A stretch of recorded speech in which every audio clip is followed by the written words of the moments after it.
Peuple de Haute-Volta, camarades militantes et militants de la Révolution, notre pays, au cours de cette année 1983, a connu des moments d'une intensité particulière qui laissent encore des empreintes indélébiles dans l'esprit de bien des concitoyens. La lutte du peuple voltaïque a connu durant cette période des flux et des reflux. Notre peuple a subi l'épreuve de lutte héroïque et a enfin remporté la victoire dans la nuit devenue désormais historique du 4 août 1983. Cela fera bientôt 2 mois que la révolution est en marche irréversible dans notre pays. 2 mois que le peuple combattant de Haute-Volta s'est mobilisé comme un seul homme derrière le Conseil national de la Révolution pour l'édification d'une société voltaïque nouvelle, libre, indépendante et prospère. Une société débarrassée de l'injustice sociale, débarrassée de la domination et de l'exploitation séculaire de l'impérialisme international. À l'issue de ce bref chemin parcouru, je vous invite avec moi à jeter un regard rétrospectif afin de tirer les enseignements nécessaires pour déterminer correctement les tâches révolutionnaires qui se posent à l'heure actuelle et dans le prochain avenir. En nous dotant d'une claire perception de la marche des événements, nous nous fortifions davantage dans notre lutte contre l'impérialisme et les forces sociales réactionnaires. En somme, d'où sommes-nous venus et où allons-nous? Ce sont là des questions de l'heure qui exigent de nous une réponse claire et résolue, sans équivoque aucune, si nous voulons marcher hardiment vers de plus grandes et de plus éclatantes victoires. La révolution de la lutte du peuple voltaïque. Le triomphe de la révolution d'août n'est pas seulement le résultat du coup de force révolutionnaire imposé à l'alliance sacro-sainte réactionnaire du 17 mai 1983. Il est l'aboutissement de la lutte du peuple voltaïque sur ses ennemis de toujours. C'est une victoire sur l'impérialisme international et ses alliés nationaux. Une victoire sur les forces rétrogrades, obscurantistes et ténébreuses. Une victoire sur tous les ennemis du peuple qui ont tramé complots et intrigues sur son dos. La révolution d'août est le terme ultime de l'insurrection populaire déclenchée suite au complot impérialiste du 17 mai 1983, visant à endiguer la marée montante des forces démocratiques et révolutionnaires de ce pays. Cette insurrection a été non seulement symbolisée par l'attitude courageuse et héroïque des commandos de la ville de Pau, qui ont su opposer une résistance farouche au pouvoir pro-impérialiste et antipopulaire du médecin commandant Jean-Baptiste Ouédraogo et du colonel Somé-Yorian, mais aussi elle a été une composante des forces populaires démocratiques et révolutionnaires qui, en alliance avec les soldats et les officiers patriotes, ont su organiser une résistance exemplaire. L'insurrection du 4 août 1983, la victoire de la Révolution et l'avènement du Conseil national de la Révolution, CNR, sont donc incontestablement la consécration et l'aboutissement conséquent des luttes du peuple voltaïque contre la domination et l'exploitation néocoloniale, contre l'assujettissement de notre pays, pour l'indépendance, la liberté, la dignité et le progrès de notre peuple. En cela, les analyses simplistes et superficielles, cantonnées dans la reproduction des schémas préétablis, ne pourront rien changer à la réalité des faits. La révolution d'août a triomphé en se posant ainsi comme l'héritière et l'approfondissement du soulèvement populaire du 3 janvier 1966. La poursuite et le développement à un stade qualitatif supérieur de toutes les grandes luttes populaires qui sont allées en se multipliant ces dernières années et qui toutes marquaient le refus systématique du peuple voltaïque et particulièrement de la classe ouvrière et des travailleurs salariés de se laisser gouverner comme avant. Les jalons les plus marquants et les plus significatifs de ces grandes luttes populaires correspondent aux dates de décembre 1975, de mai 1979, d'octobre et novembre 1980, d'avril 1982 et de mai 1983. C'est un fait, aussi établi que le grand mouvement de résistance populaire qui a immédiatement suivi la provocation réactionnaire et pro-impérialiste du 17 mai 1983 a créé les conditions favorables à l'avènement du 4 août 1983. En effet, le complot impérialiste du 17 mai a précipité sur une grande échelle le regroupement des forces et organisations démocratiques et révolutionnaires qui se sont mobilisées durant cette période en développant des initiatives et en entreprenant des actions audacieuses inconnues jusqu'alors. Pendant ce temps, l'alliance sacro-sainte des forces réactionnaires autour du régime moribond souffrait de son incapacité à juguler la montée des forces révolutionnaires qui, de façon de plus en plus ouverte, montaient à l'assaut du pouvoir antipopulaire et antidémocratique.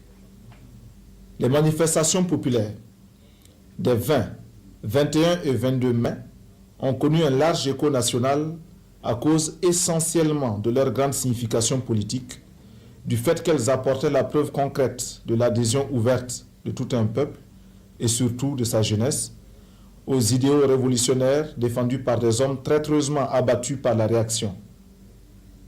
Elles ont eu une grande portée pratique du fait qu'elles exprimaient la détermination de tout un peuple et de toute sa jeunesse qui se sont mis debout pour affronter correctement, concrètement, les forces de domination et d'exploitation impérialistes.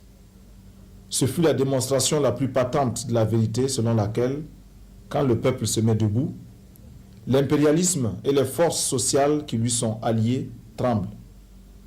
L'histoire est le processus de conscientisation politique des masses populaires suivent un cheminement dialectique qui échappe à la logique réactionnaire. C'est pourquoi les événements du mois de mai 1983 ont grandement contribué à l'accélération du processus de clarification politique dans notre pays, atteignant ainsi un degré tel que les masses populaires dans leur ensemble ont accompli un saut qualitatif important dans la compréhension de la situation.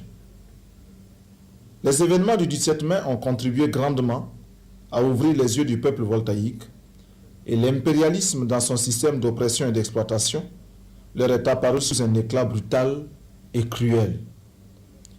Il y a des journées qui renferment en eux les enseignements d'une richesse incomparable à celle d'une décennie entière. Au cours de ces journées, le peuple apprend avec une rapidité inouïe et une profondeur d'esprit telle que 1000 journées d'études ne sont rien à côté d'elle. Les événements du mois de mai 1983 ont permis au peuple voltaïque de mieux connaître ses ennemis. Ainsi, dorénavant, en Haute-Volta, tout le monde sait qui est avec qui et contre qui fait quoi et pourquoi. Ce genre de situation qui constitue le prélude à de grands bouleversements a contribué à mettre à nu l'exacerbation des contradictions de classe de la société voltaïque. La révolution d'août arrive par conséquent comme la solution des contradictions sociales qui ne pouvaient désormais être étouffées par des solutions de compromis. L'adhésion enthousiaste des larges masses populaires à la révolution d'août est la traduction concrète de l'espoir immense que le peuple voltaïque fonde sur l'avènement du CNR, pour qu'enfin puisse être réalisée la satisfaction de leurs aspirations profondes à la démocratie, à la liberté et à l'indépendance, au progrès véritable, à la restauration de la dignité et de la grandeur de notre patrie que 23 années de régime néocolonial ont singulièrement bafoué. L'héritage de 23 années de néocolonisation. L'avènement du CNR, le 4 août 1983, et l'instauration d'un pouvoir révolutionnaire en Haute-Volta, depuis cette date, ont ouvert une page glorieuse dans les annales de l'histoire de notre peuple et de notre pays. Cependant, lourd et pesant héritage que nous lèguent 23 années d'exploitation et de domination impérialiste, dure et ardue, sera notre tâche d'édification d'une société nouvelle, d'une société débarrassée de tous les maux qui maintiennent notre pays dans une situation de pauvreté et d'arriération économique et culturelle. Lorsque dans les années 1960, le colonialisme français, traqué de toutes parts, déconfit à bien fou, en prise à des difficultés énormes en Algérie, fut contraint, tirant ainsi leçon de ses défaites, d'octroyer à notre pays la souveraineté nationale et l'intégrité territoriale. Cela a été salué positivement par notre peuple qui n'était pas resté impassible, mais développait des luttes de résistance appropriées. Cette fuite en avant de l'impérialisme colonialiste français constitua pour le peuple une victoire sur les forces d'oppression et d'exploitation étrangères. Du point de vue des masses populaires, ce fut une réforme démocratique. Tandis que du point de vue de l'impérialisme, ce fut une mutation opérée dans les formes de la domination et de l'exploitation de notre peuple. Cette mutation a abouti cependant à une redisposition des classes et couches sociales et à l'établissement de nouvelles classes. En alliance avec les forces rétrogrades de la société traditionnelle, la petite bourgeoisie intellectuelle de l'époque, dans un mépris total des classes fondamentales qui lui avaient servi de tremplin pour son accession au pouvoir, entreprit d'organiser des fondements politiques et économiques des nouvelles formes de la domination et de l'exploitation impérialiste. La crainte que la lutte des masses populaires ne se radicalise et ne débouche sur une solution véritablement révolutionnaire est à la base du choix opéré par l'impérialisme et qui consiste à exercer dorénavant sa mainmise sur notre pays, à perpétuer l'exploitation de notre peuple par des nationaux interposés. Les nationaux voltaïques allaient prendre le relais de la domination et de l'exploitation étrangère. Toute l'organisation de la société néocoloniale reviendra à une simple opération de substitution dans les formes. Dans leur essence, la société néocoloniale et la société coloniale ne diffèrent en rien. Ainsi, à l'administration coloniale, on a vu se substituer une administration néocoloniale identique sous tous les rapports à la première. À l'armée coloniale se substitue une armée néocoloniale avec les mêmes attributs, les mêmes fonctions et le même rôle de gardien des intérêts de l'impérialisme et de ceux de ses alliés nationaux. À l'école coloniale se substitue une école néocoloniale qui poursuit les mêmes buts d'aliénation des enfants de notre pays et de reproduction d'une société essentiellement au service des intérêts impérialistes, accessoirement au service des valets et alliés locaux de l'impérialisme. Les nationaux voltaïques entreprirent avec l'appui et la bénédiction de l'impérialisme d'organiser le pillage systématique de notre pays. Des miettes de ce pillage leur retombent. Ils se transforment petit à petit en une bourgeoisie véritablement parasitaire, ne sachant plus retenir les appétits voraces. Mus par leurs seuls intérêts égoïstes, ils ne reculeront désormais plus devant les moyens les plus malhonnêtes, développant à grande échelle la corruption, le détournement des deniers et de la chose publique, les trafics d'influence et la spéculation immobilière, pratiquant le favoritisme et le népotisme. Ainsi s'expliquent toutes les richesses matérielles et financières qu'ils ont pu accumuler sur le dos du peuple travailleur. Et non contents de vivre sur les rentes fabuleuses qu'ils tirent de l'exploitation éhontée de leurs biens mal acquis, ils jouent des pieds et des mains pour s'accaparer des responsabilités politiques qui leur permettront d'utiliser l'appareil étatique au profit de leur exploitation et de leur gabegie. Une année entière ne se passe pas sans qu'ils se payent de grasses vacances à l'étranger. Leurs enfants désertent les écoles du pays pour un enseignement de prestige dans d'autres pays. À la moindre petite maladie, tous les moyens de l'État sont mobilisés pour leur assurer des soins coûteux dans les hôpitaux de luxe des pays étrangers. Tout cela se déroule sous les yeux d'un peuple voltaïque, laborieux, courageux et honnête, mais qui croupit dans la misère la plus crasse. Si pour la minorité des riches, la Haute-Volta constitue un paradis, pour cette majorité que constitue le peuple, elle est un enfer à peine supportable. Dans cette grande majorité, les salariés, malgré le fait qu'ils sont assurés d'un revenu régulier, subissent contraintes et pièges de la société de consommation du capitalisme. Tout leur salaire se voit consommé avant même qu'il n'ait été touché. Et le cercle vicieux se poursuit sans fin, sans aucune perspective de rupture. Au sein de leurs syndicats respectifs, les salariés engagent des luttes revendicatives pour l'amélioration de leurs conditions de vie.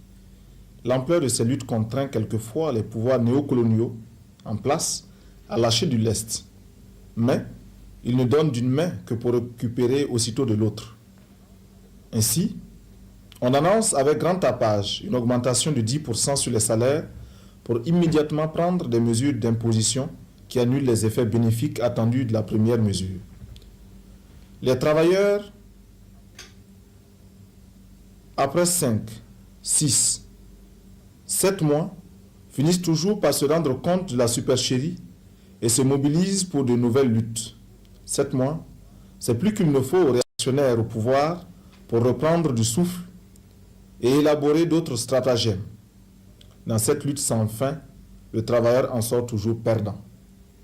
Au sein de cette grande majorité, il y a ces damnés de la terre, ces paysans que l'on exproprie, que l'on spolie, que l'on moleste, que l'on emprisonne, que l'on bafoue et que l'on humilie chaque jour et qui cependant sont de ceux dont le travail est créateur de richesses. C'est par leur activité productive que l'économie du pays se maintient malgré sa fragilité.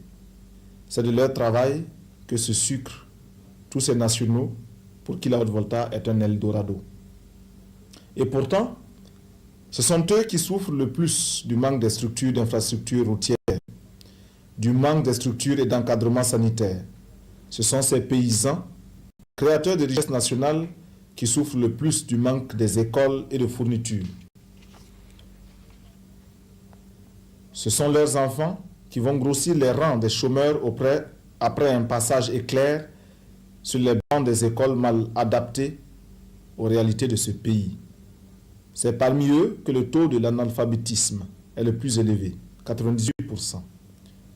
Ceux qui ont besoin de plus de savoir pour que leur travail productif puisse s'améliorer en rendement, c'est encore ceux-là qui profitent le moins des investissements dans le domaine de la santé, de l'éducation et de la technologie. La jeunesse paysanne, qui a la même disposition d'esprit que toute la jeunesse, c'est-à-dire plus sensible à l'injustice sociale et favorable au progrès, en arrive dans un sentiment de révolte à déserter nos campagnes, les privant ainsi de ces éléments les plus dynamiques. Le premier réflexe pousse cette jeunesse dans les grands centres urbains qui sont Ouagadougou et Bobo-Dioulasso. Là, ils espèrent trouver un travail plus rémunérateur et profiter aussi des avantages du progrès. Le manque de travail les pousse à l'oisiveté avec les vices qui les caractérisent. Enfin, ils devront leur salut pour ne pas finir dans les prisons en s'expatriant vers l'étranger où l'humiliation et l'exploitation la plus orientée les attendent. Mais la société voltaïque leur laisse-t-elle d'autres choix? Telle est de la manière la plus succincte la situation de notre pays après 23 années de néocolonisation. Paradis pour les uns et enfer pour les autres.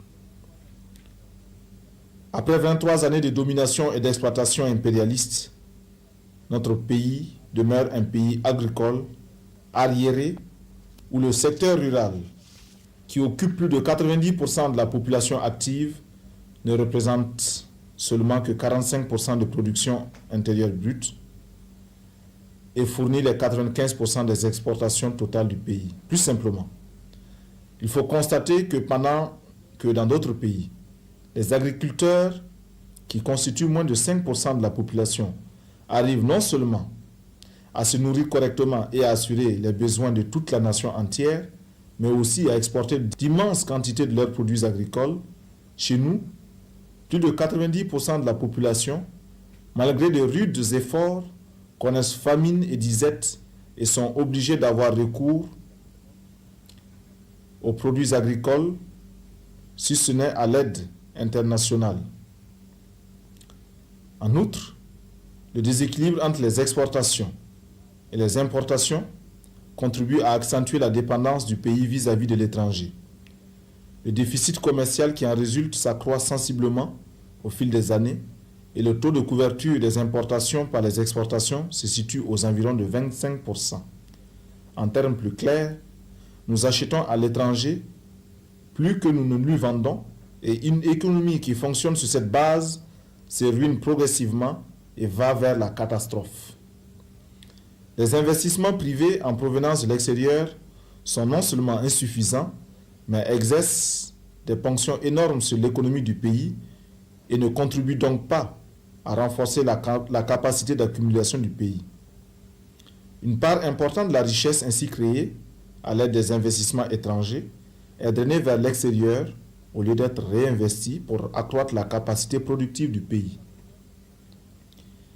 Dans la période 1973-1979, on estime les sorties de devises comme revenus des investissements directs étrangers à 1,7 milliard de francs CFA, alors que les investissements nouveaux ne se chiffrent qu'à 1,3 milliard de francs CFA par an en moyenne. L'insuffisance des efforts en investissement productif amène l'État voltaïque à jouer un rôle fondamental dans l'économie nationale par l'effort qu'il fournit en vue de suppléer à l'investissement privé. Situation difficile lorsque l'on sait que les recettes du budget de l'État sont essentiellement constituées par les recettes fiscales qui représentent 85% des recettes totales et qui se résument en grande partie à des taxes sur les importations et les impôts. Les recettes de l'État financent, outre l'effort d'investissement national, les dépenses de l'État dont 70% servent à payer les salaires des fonctionnaires et à assurer le fonctionnement des services administratifs. Que peut-il en rester alors pour les investissements sociaux et culturels? Dans le domaine de l'éducation, notre pays se situe parmi les pays les plus retardataires avec un taux de scolarisation de 16,4% et un taux d'analphabétisme qui s'élève à 92% en moyenne. C'est dire que sur 100 voltaïques, à peine 8 seulement savent lire et écrire en quelque langue que ce soit. Sur le plan sanitaire, le taux de morbidité et de mortalité sont des plus élevés dans la sous-région en raison de la prolifération des maladies transmissibles et des carences nutritionnelles. Comment d'ailleurs éviter une telle situation catastrophique lorsque l'on sait que chez nous, on ne compte qu'un lit d'hôpital pour 1200 habitants et un médecin pour 48 000 habitants? Ces quelques éléments suffisent à eux seuls pour illustrer l'héritage que nous laissent 23 années de néocolonisation, 23 années de politique de totale démission nationale.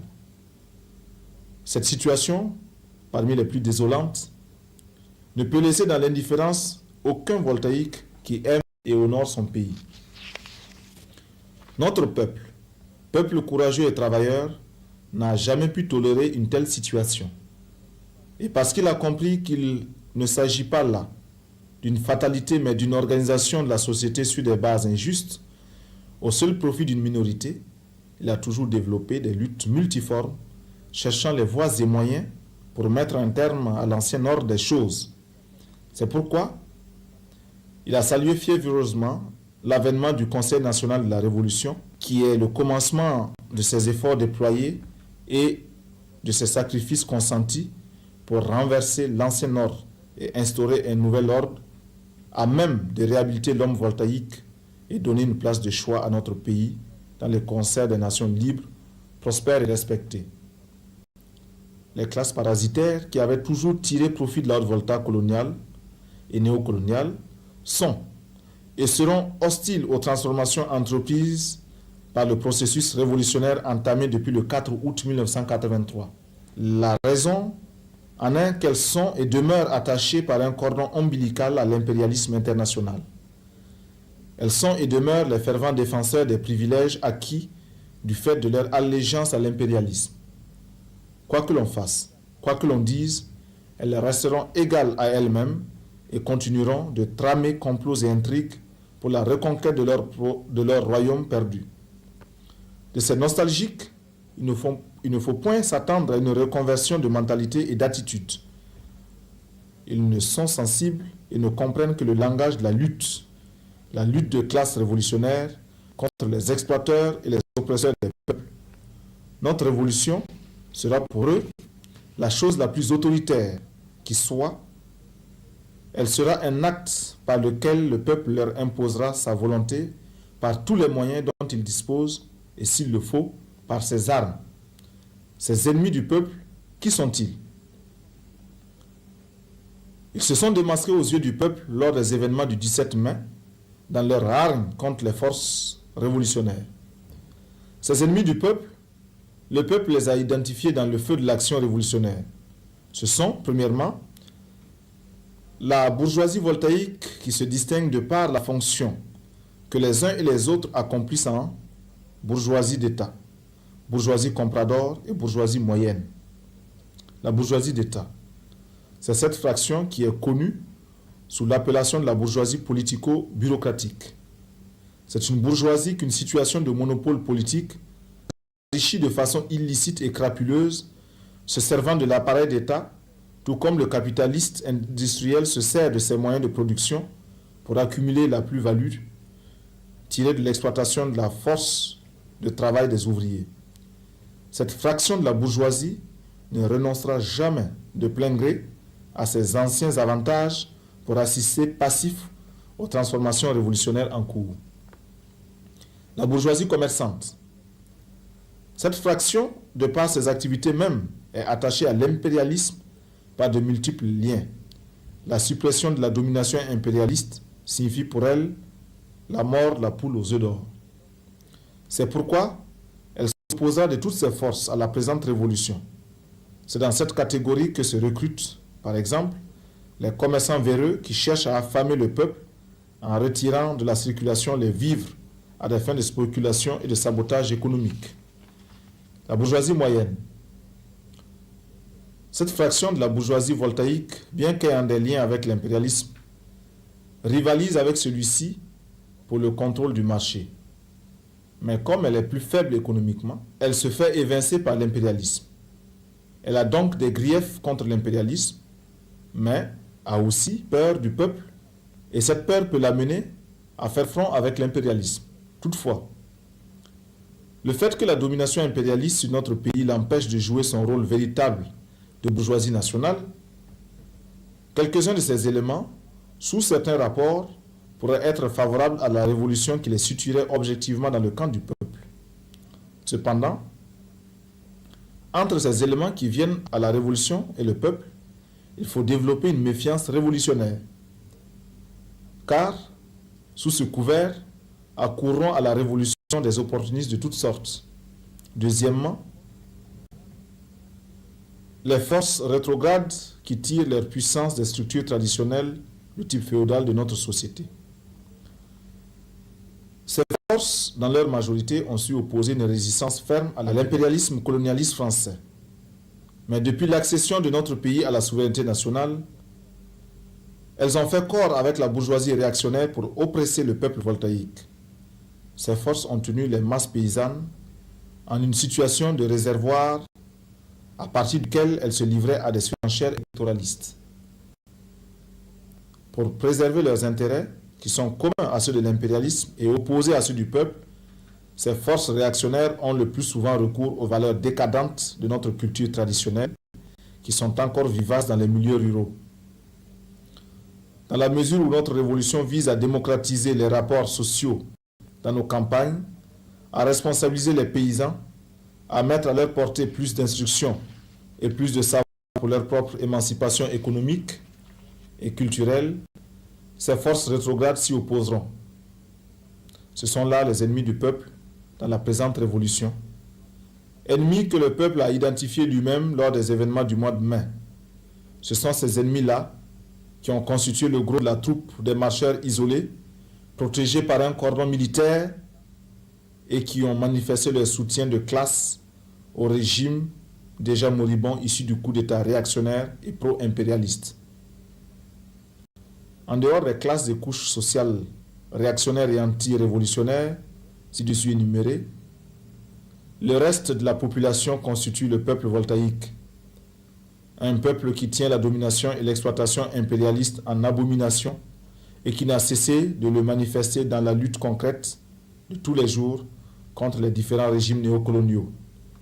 Ce peuple, dans la présente révolution, regroupe, premièrement, la classe ouvrière voltaïque, jeune et peu nombreuse, mais qui a su faire la preuve dans ses luttes incessantes contre le patronat qu'elle est une classe véritablement révolutionnaire.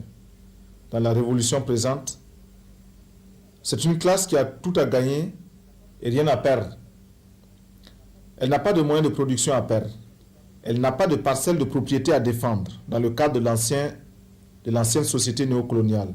Par contre, elle est convaincue que la révolution est son affaire, car elle en sortira grandie et fortifiée.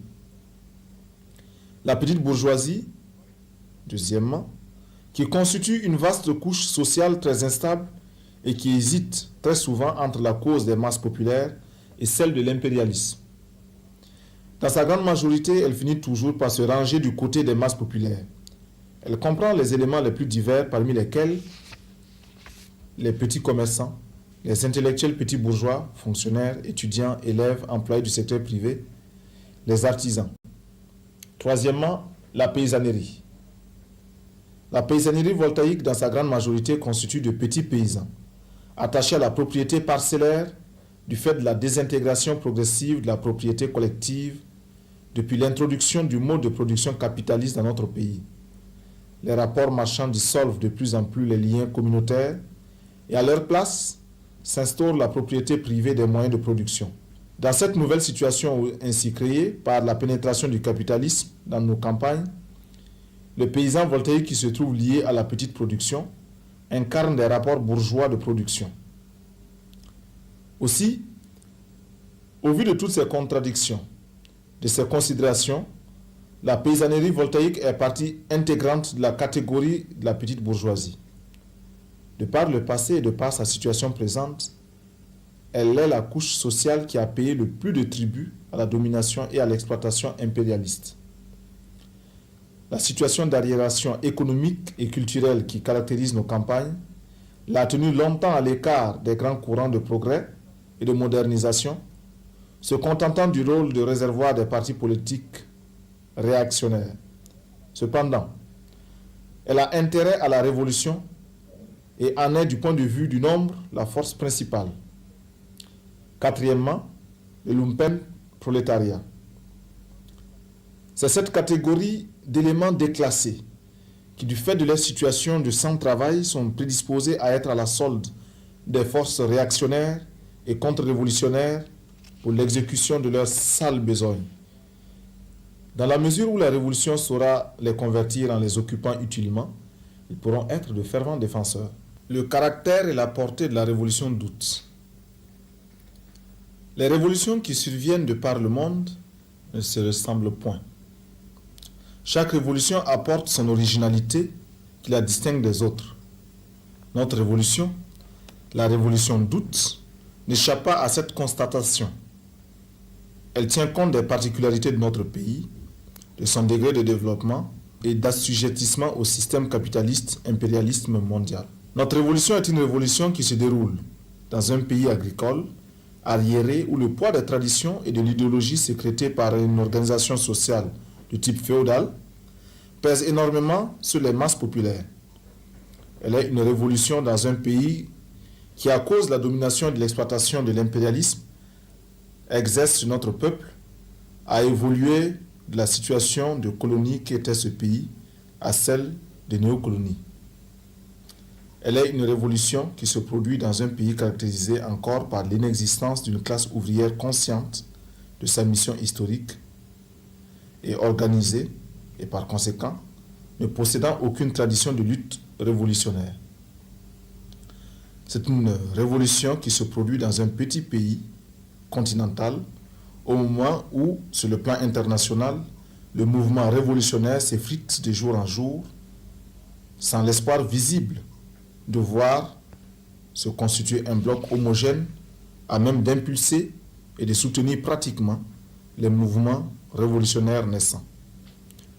Cet ensemble de circonstances historiques, géographiques et sociologiques donne une certaine empreinte singulière à notre révolution. La révolution d'août est une révolution qui présente un double caractère.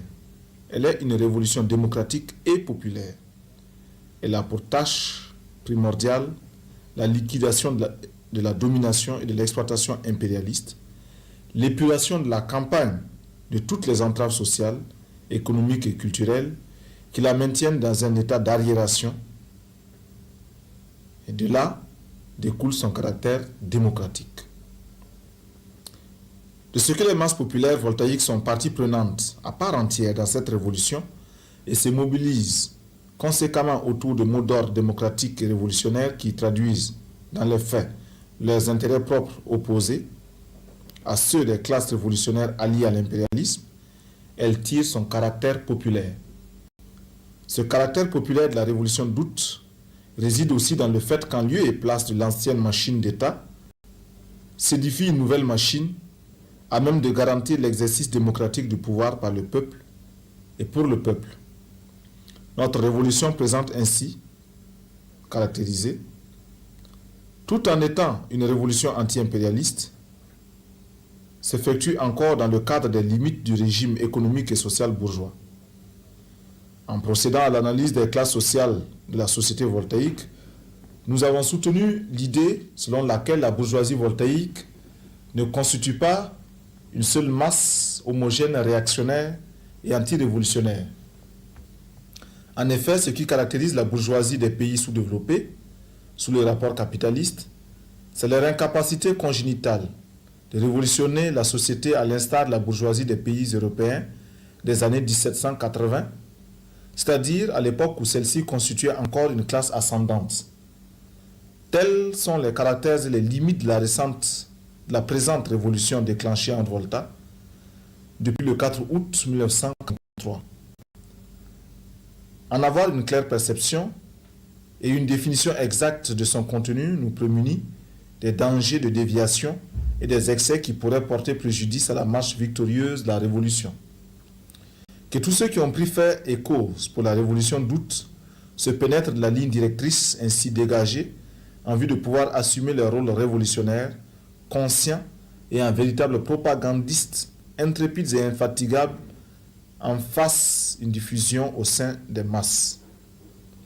Il ne suffit plus de se dire révolutionnaire. Il faut, en plus, se pénétrer de la signification profonde de la révolution dont on est le fervent défenseur. C'est le meilleur moyen de mieux la défendre contre les attaques et les défigurations que les contre-révolutionnaires ne manqueront pas de lui opposer.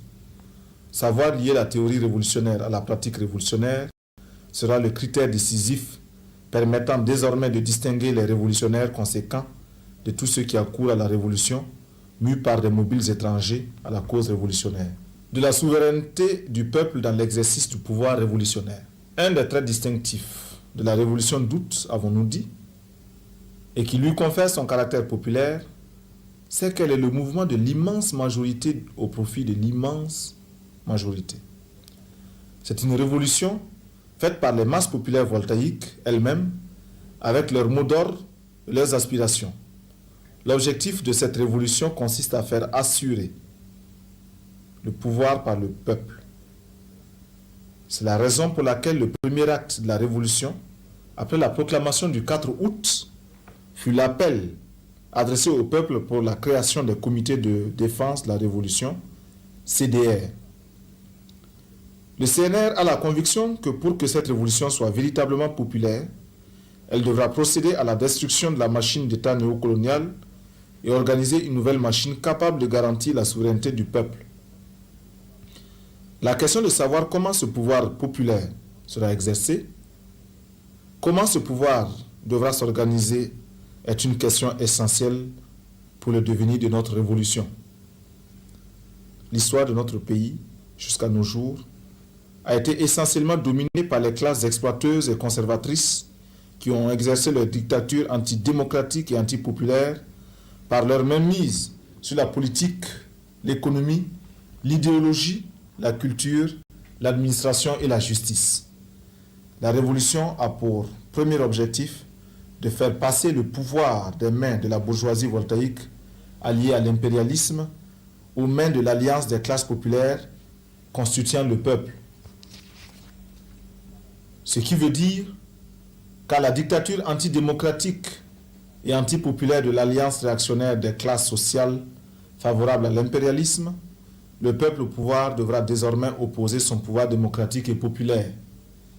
Ce pouvoir démocratique et populaire sera le fondement, la base solide du pouvoir révolutionnaire en Volta.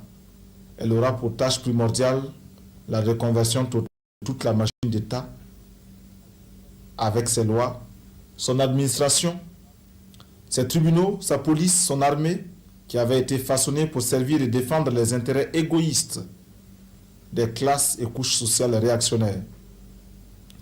Elle aura pour tâche d'organiser la lutte contre les menées contre-révolutionnaires de reconquête du paradis perdu, en vue d'écraser complètement la résistance des réactionnaires nostalgiques du passé.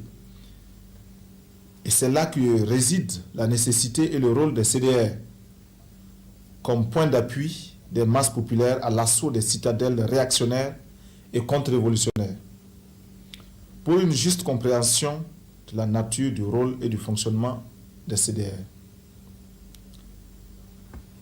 L'édification de l'état de démocratie populaire qui est l'objectif final de la révolution d'août n'est pas et ne sera pas l'œuvre d'un seul jour. C'est une tâche ardue qui exigera de nous des sacrifices énormes.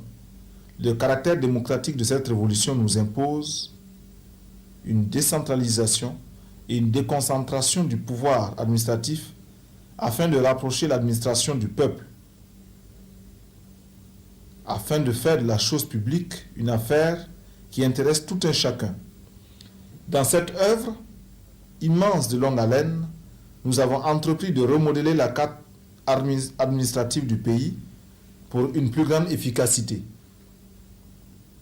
Nous avons aussi entrepris de renouveler la direction des services administratifs dans un sens plus révolutionnaire. En même temps, nous avons dégagé des fonctionnaires et militaires qui, pour des raisons diverses, ne peuvent suivre la cadence de la présente révolution. Il nous reste beaucoup à faire et nous en sommes conscients. Le Conseil national de la Révolution, qui est dans le processus révolutionnaire déclenché depuis le 4 août, le pouvoir de conception, de direction et de contrôle de la vie nationale, tant sur le plan politique, économique et social, se doit d'avoir des instances locales dans les divers secteurs de la vie nationale. Et c'est là que réside le sens profond de la création des CDR, qui sont les représentants du pouvoir révolutionnaire dans les villages, les quartiers de ville, les lieux de travail.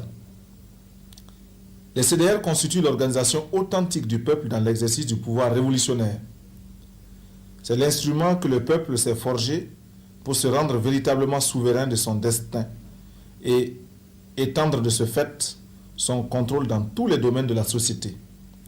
Les armes du peuple, le pouvoir du peuple, les richesses du peuple, ce sera le peuple qui les gérera et les CDR sont là pour cela. Quant à leur rôle, ils sont immenses et diversifiés. Leur mission première est l'organisation du peuple voltaïque tout entier en vue de l'engager dans le combat révolutionnaire. Le peuple ainsi organisé dans les CDR acquiert non seulement le droit de regard sur les problèmes de son devenir, mais aussi participe à la prise de la décision et de son exécution. La révolution comme théorie juste pour détruire l'ordre ancien et en lieu et place édifier une société d'un type nouveau ne saurait être menée que par ceux qui y ont intérêt. Les CDR sont alors les détachements d'assaut qui s'attaqueront à tous les foyers de résistance. Ce sont les bâtisseurs de la haute volta révolutionnaire. Ce sont les levains qui devront porter la révolution dans toutes les provinces, tous nos villages, tous les services publics et privés, tous les foyers, tous les milieux. Pour ce faire, les militants révolutionnaires au sein des CDR doivent rivaliser d'ardeur dans leurs tâches primordiales suivantes. Premièrement, l'action en direction des membres du CDR.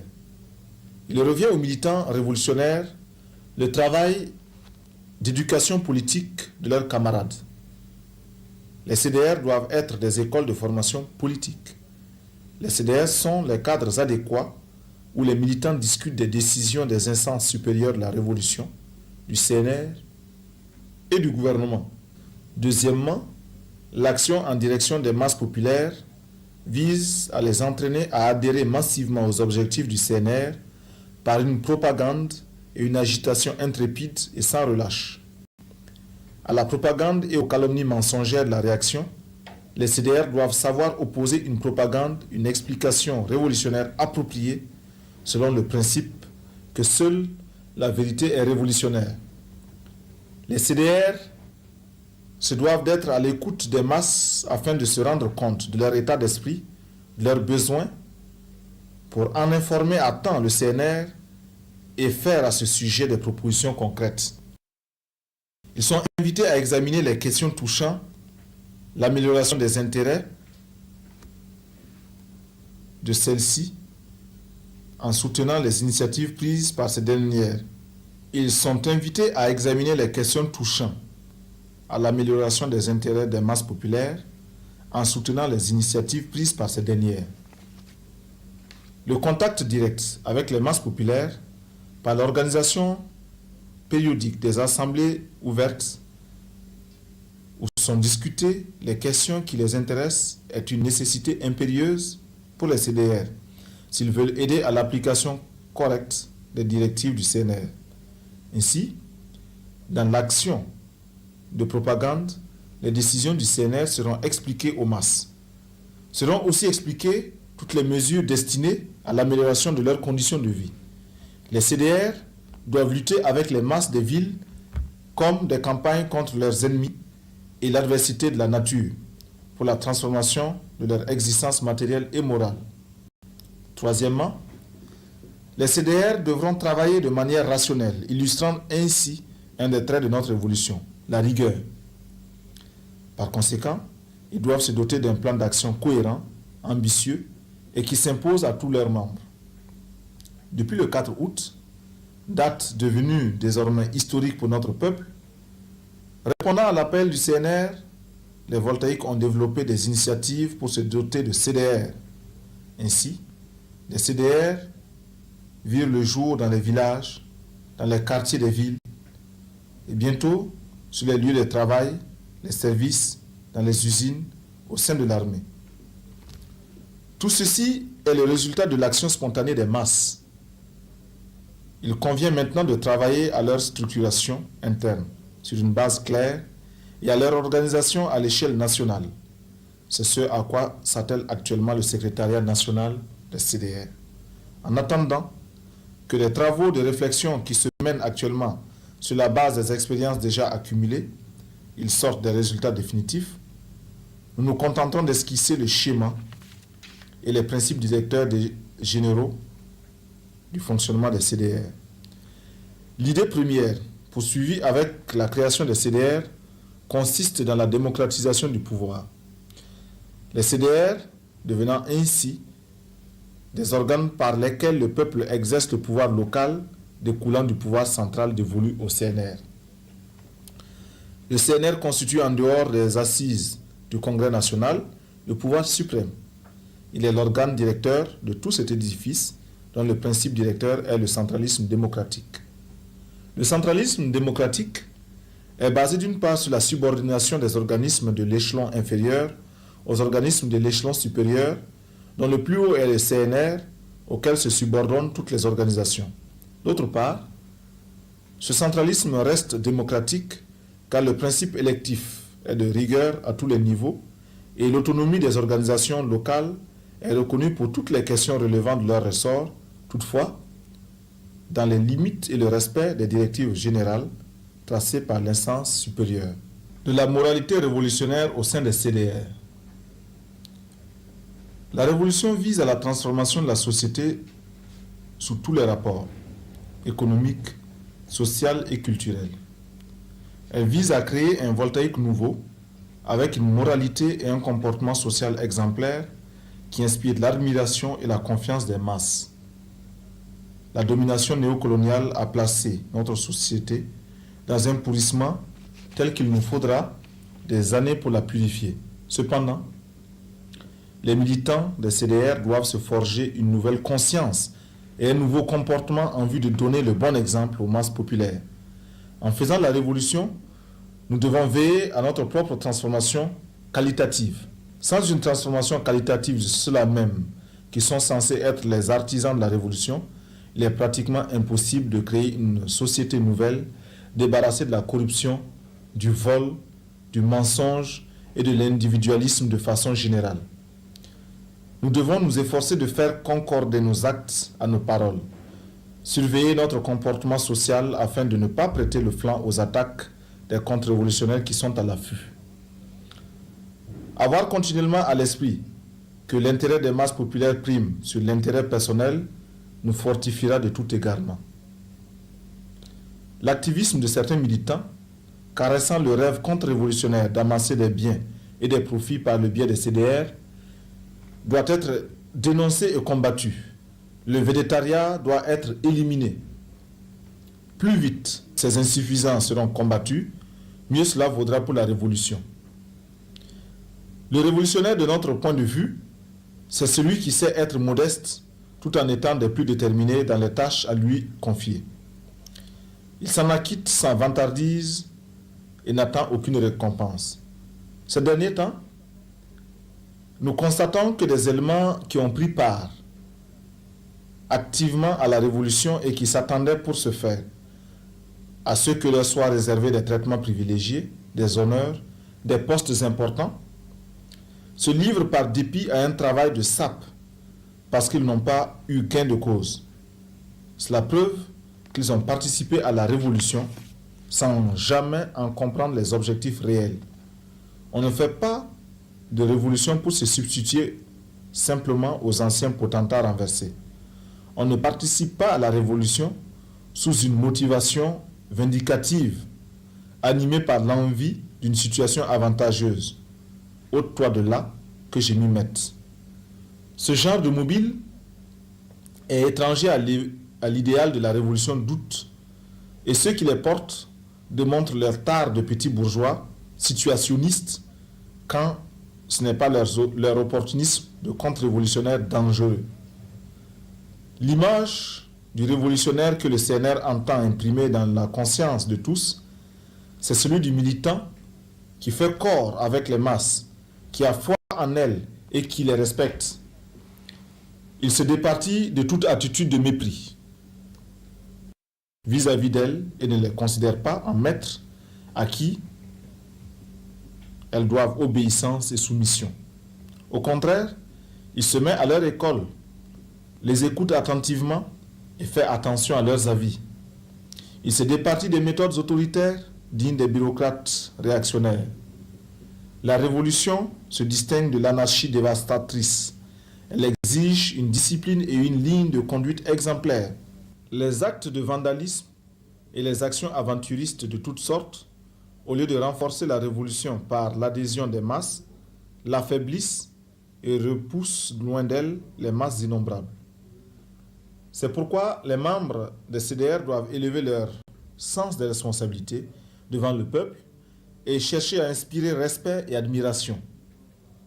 Ces insuffisances, le plus souvent, relèvent d'une ignorance du caractère et des objectifs de la révolution. Et pour nous en prémunir, il nous faut nous plonger dans l'étude de la théorie révolutionnaire. L'étude théorique élève notre compréhension des phénomènes, éclaire nos actions et nous prémunit de bien des présomptions. Nous devons désormais accorder une importance particulière à cet aspect de la question et nous efforcer d'être des exemples qui encouragent les autres à nous suivre pour une révolutionnarisation de tous les secteurs de la société voltaïque. Tous les régimes qui se sont succédés jusqu'alors se sont évertués à instaurer un ensemble de mesures pour une meilleure gestion de la société néocoloniale. Les changements opérés par ces divers régimes se résumaient à la mise en place de nouvelles équipes dans la continuité du pouvoir néocolonial. Aucun de ces régimes ne voulait et ne pouvait entreprendre une remise en cause des fondements socio-économiques de la société voltaïque. C'est la raison pour laquelle ils ont tous échoué. La révolution d'août ne vise pas à instaurer un régime de puissante volta. Elle vient en rupture avec tous les régimes connus jusqu'à présent. Elle a pour objectif final l'édification d'une société voltaïque nouvelle au sein de laquelle le citoyen voltaïque, animé d'une conscience révolutionnaire, sera l'artisan de son propre bonheur, un bonheur à la hauteur des efforts qu'il aura consentis. Pour ce faire, la révolution sera, n'en déplaise aux forces conservatrices et rétrogrades, un bouleversement total et profond qui n'épargnera aucun domaine, aucun secteur de l'activité économique, sociale et culturelle. La révolutionnarisation de tous les domaines, de tous les secteurs d'activité est le mot d'ordre qui correspond au moment présent. Fort de la ligne directrice ainsi dégagée, chaque citoyen, à quelque niveau qu'il se trouve, doit entreprendre de révolutionner son secteur d'activité. D'ores et déjà, la philosophie des transformations révolutionnaires touchera les secteurs suivants. Premièrement, l'armée nationale. Deuxièmement, la politique de la femme. Troisièmement, l'édification économique. L'armée nationale. Sa place dans la révolution démocratique et populaire. Selon la doctrine de défense de la Haute-Volta révolutionnaire, un peuple conscient ne saurait confier la défense de sa patrie à un groupe d'hommes, quelles que soient leurs compétences.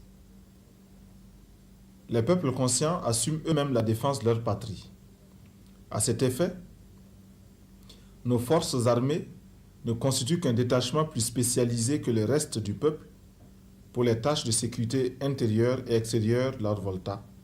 Tout comme, bien que la santé des voltaïques soit l'affaire du peuple et de chaque voltaïque pris individuellement, il existe et existera un corps médical plus spécialisé et consacrant plus de temps à la question de santé publique. La révolution dictera aux forces armées nationales 3 missions. Premièrement, être en mesure de combattre tout ennemi intérieur et extérieur et participer à la formation militaire du reste du peuple, ce qui suppose une capacité opérationnelle accrue, faisant de chaque militaire un combattant compétent au lieu de l'ancienne armée qui n'était qu'une masse de salariés. Deuxièmement, participer à la production nationale. En effet, le militaire nouveau doit vivre et souffrir au sein du peuple auquel il appartient. Fini l'armée budgétivore. Désormais, en dehors du maniement des armes, elle sera au champ. Elle élèvera des troupeaux de bœufs, de moutons et de la volaille. Elle construira des écoles et des dispensaires dont elle assurera le fonctionnement, entretiendra des routes et transportera par voie aérienne le courrier, les malades et les produits agricoles entre les régions. Troisièmement, former chaque militaire en militant révolutionnaire. Fini le temps où l'on prétendait à la réalité de la neutralité et de l'apolitisme de l'armée en faisant d'elle le rempart de la réaction et le garant des intérêts impérialistes. Fini le temps où notre armée se comportait tel un corps de mercenaires étrangers en territoire conquis. Ce temps-là est désormais révolu, à jamais. Armés de la formation politique et idéologique, nos soldats, nos sous-officiers et nos officiers, engagés dans le processus révolutionnaire, cesseront d'être des criminels en puissance pour devenir des révolutionnaires conscients étant au sein du peuple comme un poisson dans l'eau. Armée au service de la révolution, l'armée nationale populaire ne fera de place à aucun militaire qui méprise son peuple, le bafoue et le brutalise. Une armée du peuple au service du peuple, telle est la nouvelle armée que nous édifierons à la place de l'armée néocoloniale, véritable instrument d'oppression et de répression aux mains de la bourgeoisie réactionnaire qui s'en sert pour dominer le peuple. Une telle armée, du point de vue même de son organisation interne et de ses principes de fonctionnement, sera fondamentalement différente de l'ancienne armée. Ainsi, à la place de l'obéissance aveugle des soldats vis-à-vis de leurs chefs, des subalternes vis-à-vis des supérieurs, se développera une discipline saine qui, tout en étant stricte, sera fondée sur l'adhésion consciente des hommes et des troupes. Contrairement au point de vue des officiers réactionnaires, animés par l'esprit colonial, la politisation de l'armée, sa révolutionnarisation, ne signifie pas la fin de la discipline. La discipline, dans une armée politisée, aura un contenu nouveau. Elle sera une discipline qui trouve sa force dans le fait que l'officier et le soldat, le gradé et le non gradé, se valent quant à la dignité humaine et ne diffèrent les uns des autres que par leurs tâches concrètes et leurs responsabilités respectives.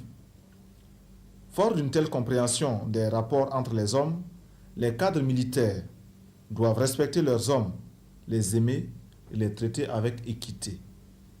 Ici aussi, les CDR ont un rôle fondamental à jouer. Les militants CDR au sein de l'armée devront être les pionniers infatigables de l'édification de l'armée nationale populaire, de l'État démocratique et populaire, dont les tâches essentielles seront, sur le plan intérieur, la défense des droits et des intérêts du peuple, le maintien de l'ordre révolutionnaire et la sauvegarde du pouvoir démocratique et populaire. Sur le plan extérieur, la défense de l'intégrité territoriale. Grand 2, la femme voltaïque, son rôle dans la révolution démocratique et populaire. Le poids des traditions séculaires de notre société voue la femme au rang de bête de somme. Tous les fléaux de la société néocoloniale, la femme les subit doublement. Premièrement, elle connaît les mêmes souffrances que l'homme. Deuxièmement, elle subit de la part de l'homme d'autres souffrances. Notre révolution intéresse tous les opprimés, tous ceux qui sont exploités dans la société actuelle. Elle intéresse par conséquent la femme, car le fondement de sa domination par l'homme se trouve dans le système d'organisation de la vie politique et économique de la société. La révolution, en changeant l'ordre social qui opprime la femme, crée les conditions de son émancipation véritable. Les femmes et les hommes de notre société sont tous victimes de l'oppression et de la domination impérialiste. C'est pourquoi ils mènent le même combat. La révolution et la libération de la femme vont de pair. Et ce n'est pas un acte de charité ou un élan d'humanisme que de parler de l'émancipation de la femme. C'est une nécessité fondamentale pour le triomphe de la révolution. Les femmes portent sur elles l'autre moitié du ciel. Créer une nouvelle mentalité chez la femme voltaïque qui lui permette d'assumer le destin du pays aux côtés de l'homme est une des tâches primordiales de la révolution. Il en est de même de la transformation à apporter dans les attitudes de l'homme vis-à-vis de la femme. Jusqu'à présent, la femme a été exclue des sphères de décision. La révolution, en responsabilisant la femme, crée les conditions pour libérer l'initiative combattante des femmes.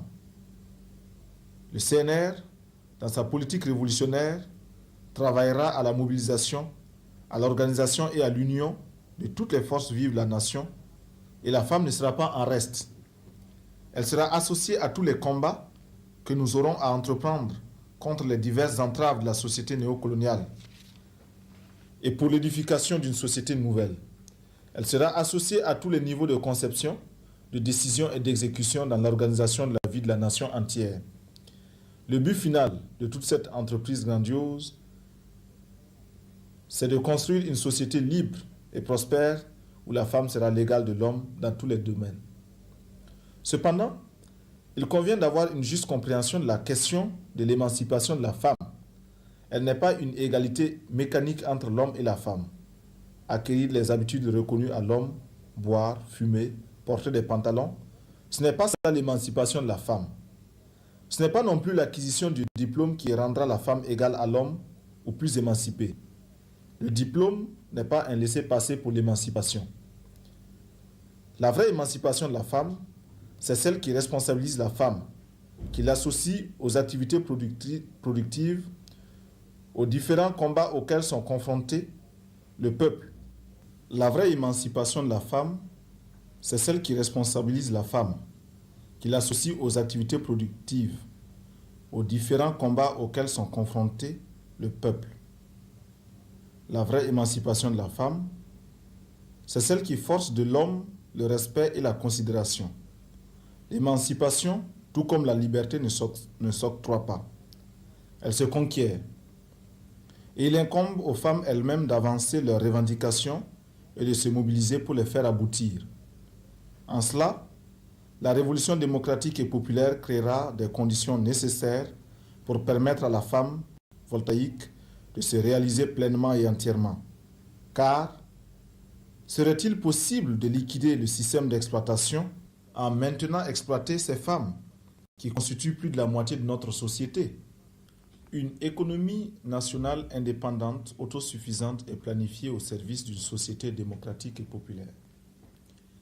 Le processus des transformations révolutionnaires entreprises depuis le 4 août met à l'ordre du jour de grandes réformes démocratiques et populaires. Ainsi, le Conseil national de la Révolution est conscient que l'édification d'une économie nationale indépendante, autosuffisante et planifiée passe par la transformation radicale de la société actuelle, transformation qui elle-même suppose les grandes réformes suivantes. La réforme agraire, la réforme de l'administration, la réforme scolaire, la réforme des structures de production et de distribution dans le secteur moderne. La réforme agraire.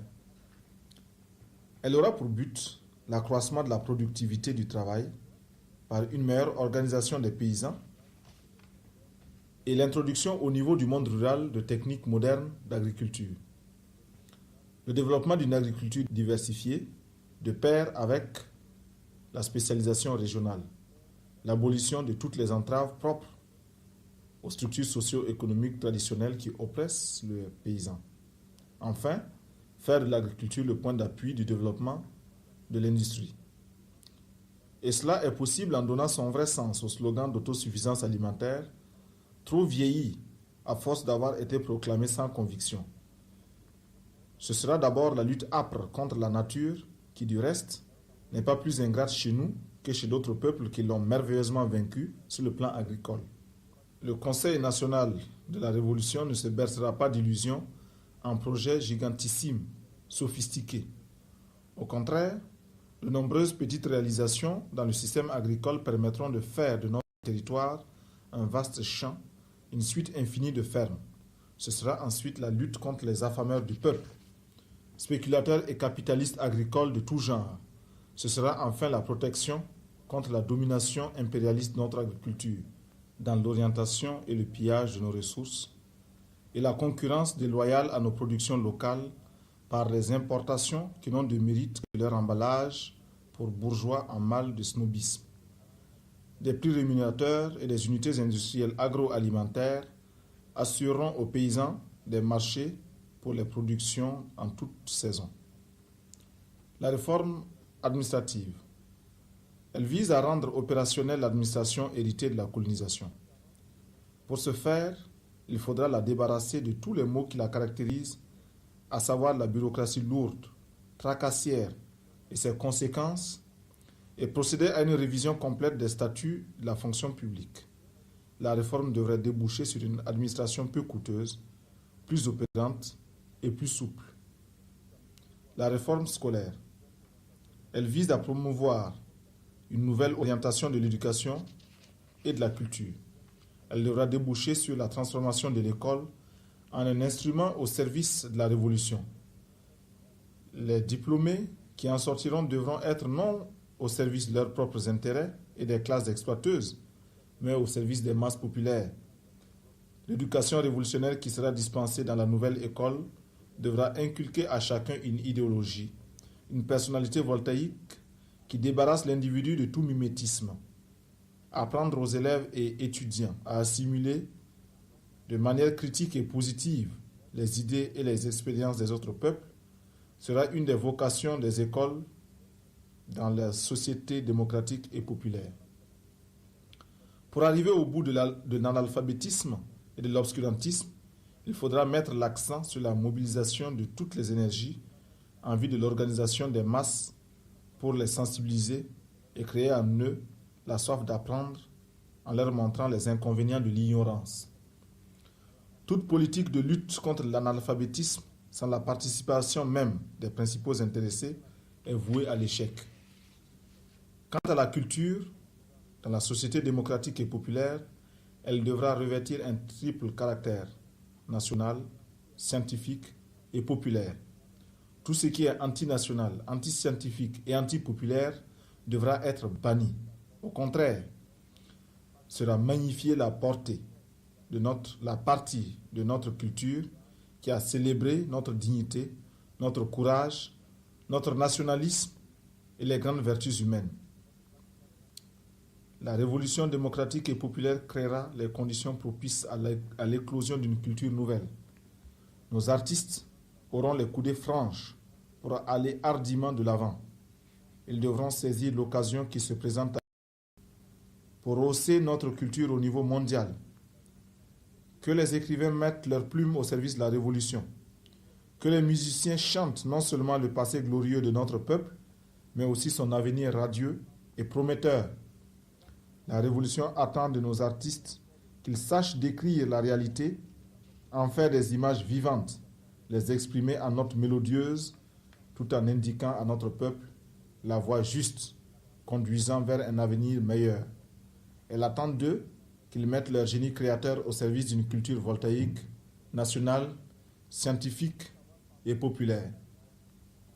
Il faut savoir penser ce qu'il y a de bon dans le passé, c'est-à-dire dans nos traditions, ce qu'il y a de positif dans les cultures étrangères pour donner une dimension nouvelle à notre culture.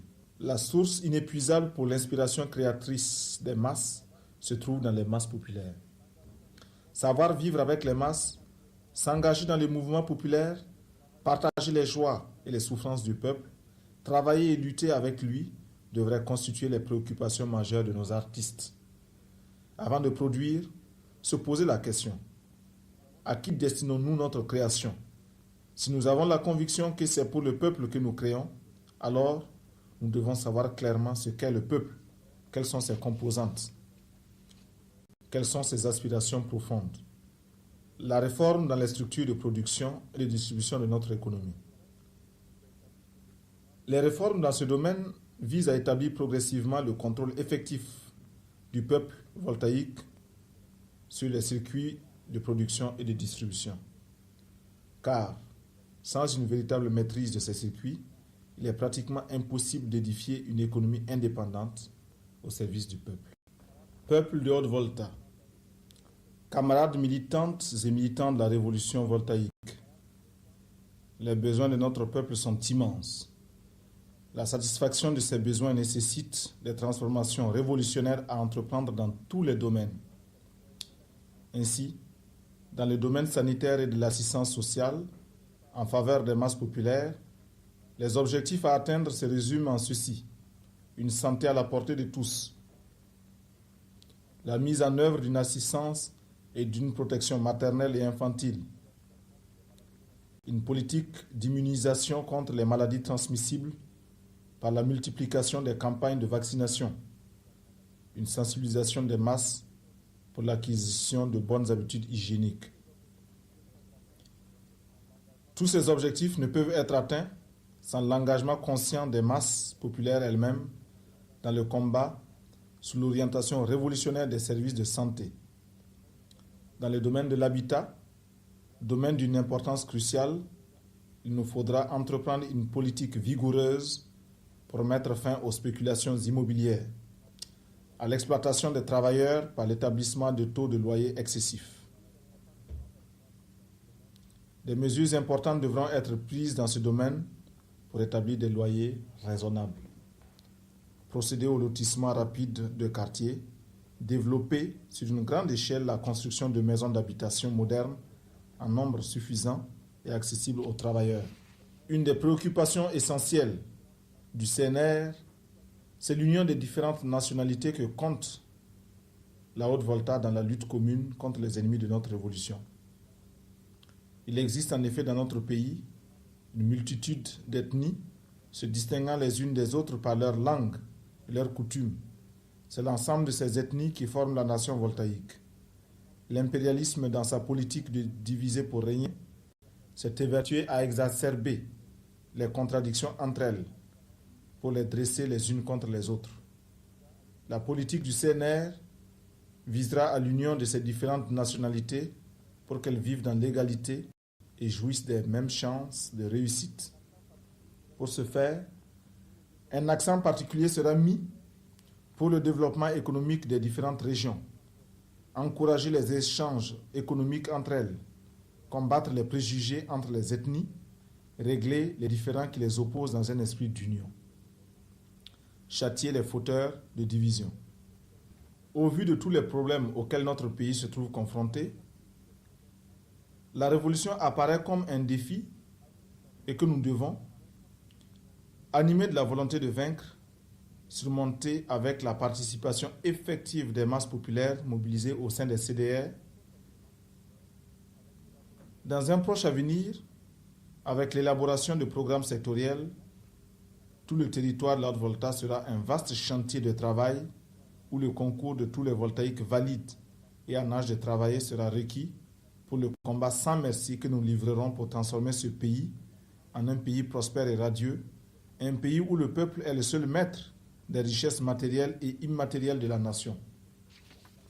Enfin, il nous faut définir la place de la révolution voltaïque dans le processus révolutionnaire mondial.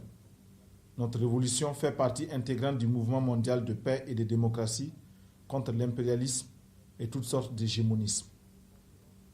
C'est pourquoi nous nous efforcerons d'établir des relations diplomatiques avec les pays sans égard à leur système politique et économique sur la base des principes suivants: le respect réciproque pour l'indépendance, l'intégrité territoriale et la souveraineté nationale, la non-agression mutuelle, la non-intervention dans les affaires intérieures, le commerce avec tous les pays sur un pied d'égalité et sur la base des avantages réciproques. Notre solidarité et notre soutien militant iront à l'endroit des mouvements de libération nationale qui combattent pour l'indépendance de leur pays et la libération de leur peuple. Ce soutien s'adresse particulièrement au peuple de Namibie sous la direction de la SWAPO, au peuple sahraoui dans sa lutte pour le recouvrement de son territoire national, au peuple palestinien pour ses droits nationaux. Dans notre lutte, les pays africains anti-impérialistes sont nos alliés objectifs. Le rapprochement avec ces pays est rendu nécessaire vis-à-vis des regroupements néocoloniaux qui s'opèrent sur notre continent. Vive la révolution démocratique et populaire. Vive le Conseil national de la Révolution. La patrie ou la mort, nous vaincrons.